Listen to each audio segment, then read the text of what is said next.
Hello everyone, and welcome to the Season 1, Episode 1 Precon Recon Recap.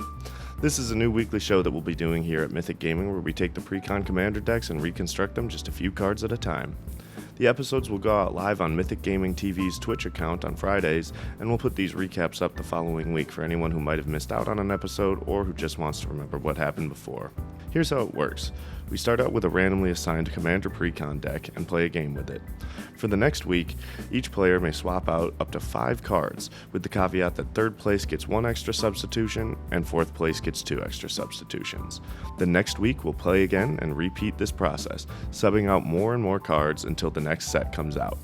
At the end of the season, points will be awarded for player eliminations and final standings of each game. The winner will get the first choice of a Precon for the next set release, and we'll start the process over again. Here are the decks that were randomly assigned this week. Chad has the Riveteers, described as tough as nails artisans who can break buildings as easily as kneecaps. His deck is held by Henzi Toolbox Tori, a 3/3 Devil Rogue with each creature spell you cast with a mana value 4 or greater has Blitz. The Blitz cost is equal to its mana cost. Additionally, Blitz costs you pay cost 1 colorless less for each time you've cast your commander from the command zone this game. Chris has the Obscura, a family of talented wizards and mystics who use their power to deceive and blackmail.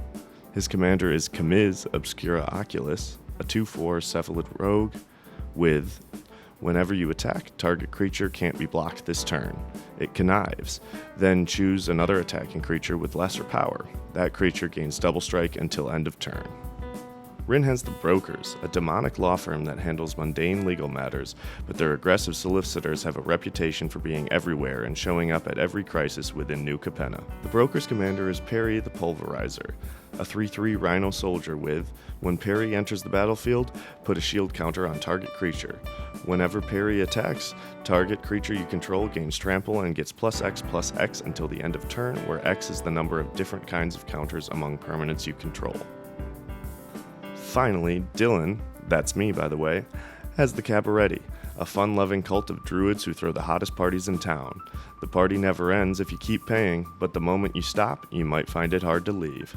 My deck is led by Kit Kanto, Mayhem Diva, a 3/3 Cat Bard Druid with, when Kit Kanto enters the battlefield, create a 1/1 green and white citizen creature token. Additionally, at the beginning of combat on each player's turn, you may tap 2 untapped creatures you control. When you do, target creature that player controls gets +2/+2 and gains trample until the end of turn. Goad that creature. The Maestros unfortunately did not make the cut and will sit out this season. Alright, now that we've got our decks, it's time to get to the game. Dylan plays Fortified Village for turn and passes. Rin plays a Forest and passes the turn. Chris plays a Command Tower, taps his Command Tower for a Soul Ring, then taps his Soul Ring for an Azorius Signet. Finally, with that on the board, he passes the turn. Chad plays a Swamp for turn and passes. Here's where I realized that in the mix of making sure that all the tech was working properly, I kept a hand with only 1 land and do not have a turn 2 play to make. I pass the turn. Rin plays a Command Tower and taps 2 to cast Swiftfoot Boots. Chris plays a Swamp for turn, then taps to cast his commander on turn 2. Chad plays a Mossfire Valley and passes the turn. I once again don't draw a land, so I don't have a play and have to discard to hand size and pass the turn. Chad offers that if I don't draw a land next turn, I can search for a basic land, a generous offer that I happily accept. Rin plays a Forest, casts Command Sphere, and then passes the turn.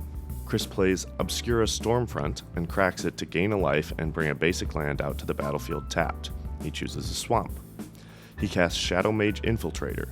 He moves to combat and attacks Rin with Kamiz. The only attack trigger that applies this turn is that his commander connives. He discards a non-land card, giving his commander +1/+1, and he does 3 damage to Rin, then passes the turn.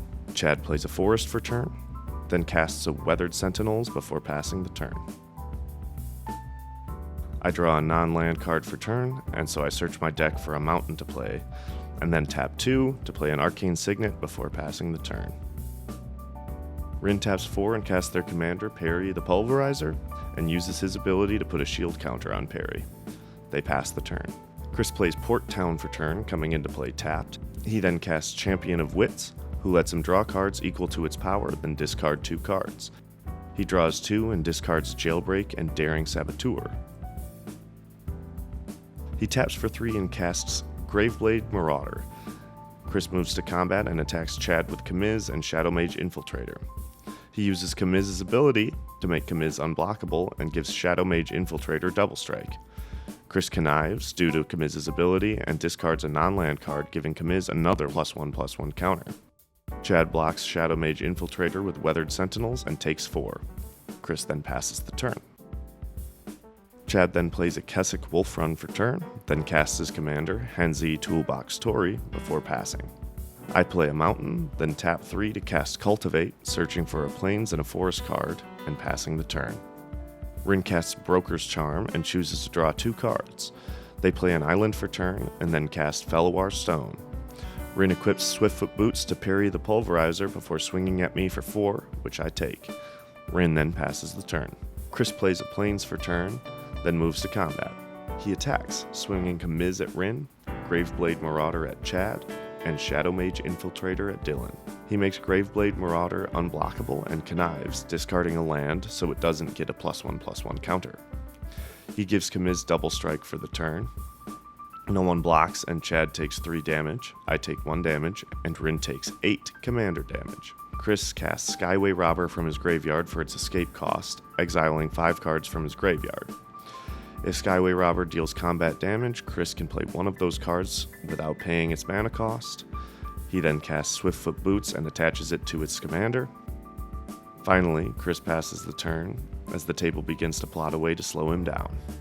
Chad immediately moves to combat on his turn and swings at Chris for 5 with Weathered Sentinels, which he can do because Weathered Sentinels can attack players who attack their controller during the last turn as though it didn't have Defender. It also gains +3/+3 and Indestructible until end of turn when it attacks. In his second main phase, Chad casts First Responder, returning Weathered Sentinels to hand and giving 5 +1/+1 counters to First Responder, making it an 8/8 with Vigilance. Chad passes the turn. I play a Forest for turn and finally cast my first creature, Champion of Lamholt, which gets +1/+1 when another creature enters the battlefield, and creatures with power less than Champion of Lamholt can't block your creatures. Then I cast a Fellawar Stone and pass the turn. Rin casts a Bant Charm, destroying Chris's Swiftfoot Boots, and then passes the turn. Chris plays a Plains for turn. He then casts Identity Thief before moving to combat. He attacks Chad with Kamiz, who he makes unblockable, and discards a land off the Connive trigger. Then swings at me with the rest of his creatures. Neither of us block, so Chad takes 4 commander damage and I take 8 damage. In his post-combat main phase, Chris plays Quietus Spike, which gives Death Touch to the equipped creature, and if the creature does combat damage to a player, that player loses half their life rounded up. The table once again acknowledges that something needs to be done about Chris's board state as he passes the turn. Chad immediately moves to combat on his turn, swinging First Responder at Chris for 8, which Chris takes. Chad discards down to hand size and passes the turn. On my turn, I cast Thunderfoot Baloth, allowing me to put a +1/+1 counter on Champion of Lamholt. I pass the turn. Rin casts Shield Broker, putting a shield counter on Skyway Robber and gaining control of it for as long as it has the shield counter on it. Rin moves to combat and attacks Chris with Parry the Pulverizer for 4, which he takes. Rin passes the turn. Chris plays Strionic Resonator, allowing him to pay 2 and tap it to copy a target triggered ability he controls. Most of his creatures have a triggered ability. He attaches Quietus Spike to Identity Thief, and then moves to combat. He attacks Chad with Graveblade Marauder, then uses Identity Thief to steal my Thunderfoot Baloth, a 5/5 with Trample, until end of turn. He swings at Rin with the Thunderfoot Baloth copy, with Quietus Spike attached, Shadow Mage Infiltrator, and Champion of Wits. Finally, he swings at me with Kamiz, who becomes unblockable, and gets another +1/+1 from him discarding a non-land card off the Connive trigger. Chad offers a deal to protect someone from the attackers. Rin hesitates, but eventually agrees to give Chad a favor in the future. Chad casts Chaos Warp, targeting Chris's Identity Thief, which he shuffles into his library, and then plays 1 card from the top, and if it's a permanent, it stays. While he is shuffling, combat continues. Chad takes 1 damage, I take 5 commander damage, and Rin blocks the Shadow Mage Infiltrator and takes 1 damage. Continuing the Chaos Warp, Chris reveals a land which enters the battlefield. Finally, Chris plays a Path of Ancestry for turn. On Chris's end step, my Thunderfoot Baloth returns to my battlefield, putting another +1/+1 counter on Champion of Lambholt. Chad again immediately moves to combat on his turn and swings for 11, knocking Chris down to 13 life. In his post-combat main phase, Chad blitzes out Disciple of Bolas, sacrificing First Responder, gaining 8 life and drawing 8 cards. He plays a mountain and casts a Felwar Stone. Because it was blitzed, Disciple of Bolas is sacrificed at end of turn, and Chad draws another card. I play a Plains for turn, then tap 4 to play Sizzling Soloist, putting yet another 1/1 counter on Champion of Lambholt. Then I cast my commander, Kit Kanto, creating a 1/1 green and white citizen creature token, and putting 2 more +1/+1 counters on Champion of Lambholt, making it a 6/6. Now that my commander is out, Thunderfoot Baloth also gets +2/+2 and gives all of my other creatures +2/+2 and trample. I move to combat and swing at Chris with an 8/8 Champion of Lambholt and 7/7 Thunderfoot Baloth. Chris can't block, so he takes 15 and is eliminated from the game. After this, I pass the turn. Rin plays a Skyboon Evangelist, which has support 6, so they give out 6 +1/+1 counters, assigning them to 4 of their creatures and the 2 creatures which I just attacked with. Moving to combat, Rin swings at Chad for 6 with Shield Broker, and at me for 5 with Peri. Rin then passes the turn. Chad plays a Mountain for turn and then casts Command Sphere. He then casts Green Warden of Marasa, returning his Chaos Warp to his hand from the graveyard. When Chad moves to combat, I use my commander's ability and tap 2 untapped creatures to give Chad's Green Warden of Marasa +2/+2 trample and goad it this turn, forcing him to attack Rin. Chad then attacks Rin with what is now a 7/6 with trample. Rin takes 7. Chad then sacrifices Green Warden of Marasa to return another card from his graveyard to hand. Then he has to discard down to hand size before passing the turn.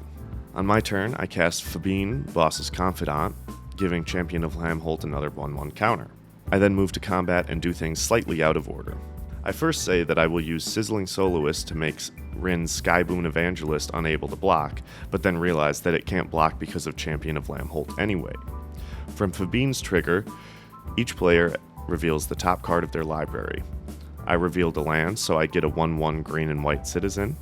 Creatures I control get +1/+1 for each non-land card revealed this way, which both Rin and Chad did.